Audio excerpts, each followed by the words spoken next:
Paciente com apraxia de fala na infância.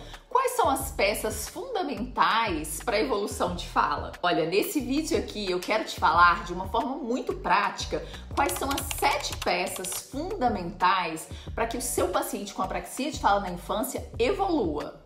E após assistir tudo isso que eu vou te contar aqui, você já vai conseguir colocar em prática hoje mesmo com os seus pacientes. E eu já vou te avisando, pega papel e caneta para anotar o que eu vou te falar, porque eu garanto que no final você vai estar com a cabeça assim, ó, fervendo, pensando em cada paciente, revisando suas estratégias, vai te ajudar de um jeito que você nem imagina. Eu sou a Letícia, fonoaudióloga e autora do método Multigestos Letícia.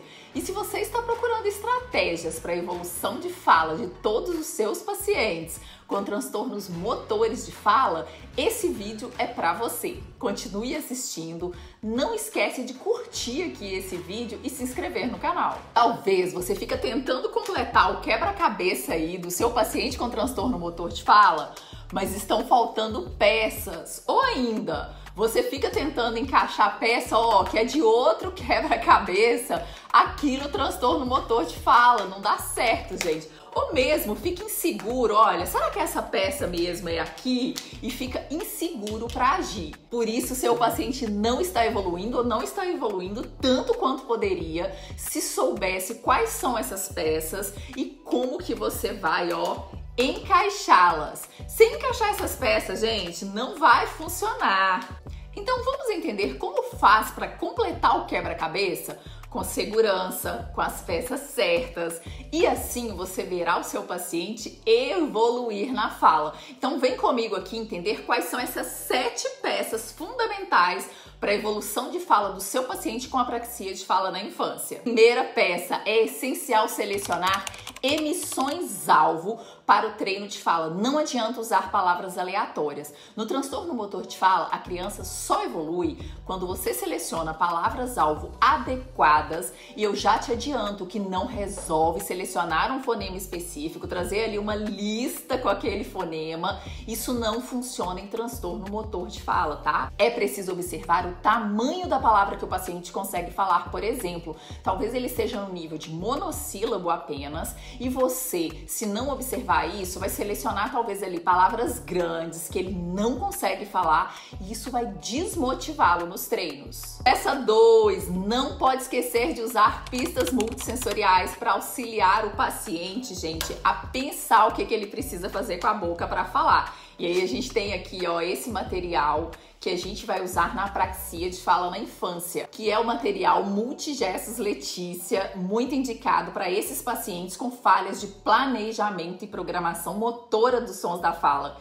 E aí, gente, ele não sabe o que ele precisa fazer com a boca para falar. As pistas multissensoriais vão auxiliar o paciente a pensar nos movimentos da boca para formar a palavra. Então, usar a pista auditiva junto com a informação visual e mais a pista tátil-sinestésica, como o toque e os gestos manuais do método Multigestos Letícia, auxiliam o cérebro do paciente a planejar e programar os sons, e isso vai contribuir nesse processo de evolução de fala. Peça 3, precisa trabalhar a quebra de coarticulação dos sons e sílabas, pois essa é a grande dificuldade na apraxia de fala na infância. Não adianta o paciente falar silabando, pipoca, e desde as palavras monossílabas como oi, ai, eu, já precisamos promover a coarticulação dos sons.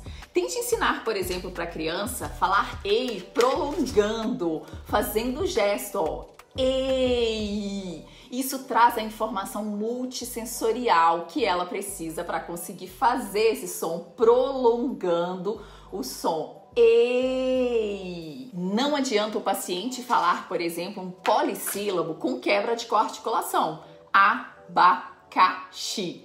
Isso vai prejudicar muito a inteligibilidade de fala. Então, invista na coarticulação desde as primeiras palavras. Ó, continue assistindo aqui, porque a última peça que eu vou te contar aqui, os fonos não dão a devida importância, mas eu vou te explicar o que é necessário fazer dessa forma aqui que eu vou te contar e você vai querer saber. Quarta peça, os treinos precisam de prática repetitiva, ou seja, uma palavra-alvo ela precisa ser repetida várias vezes até o paciente conseguir automatizar. Muitas vezes eu escuto assim, ó, meu paciente estava falando uma palavra, agora ele não tá falando mais. Sabe por quê? É porque ele não teve a quantidade de prática repetitiva necessária para ele automatizar. Ele chegou ali na fase de aquisição e você parou, aí ele perdeu a palavra que ele começou a adquirir.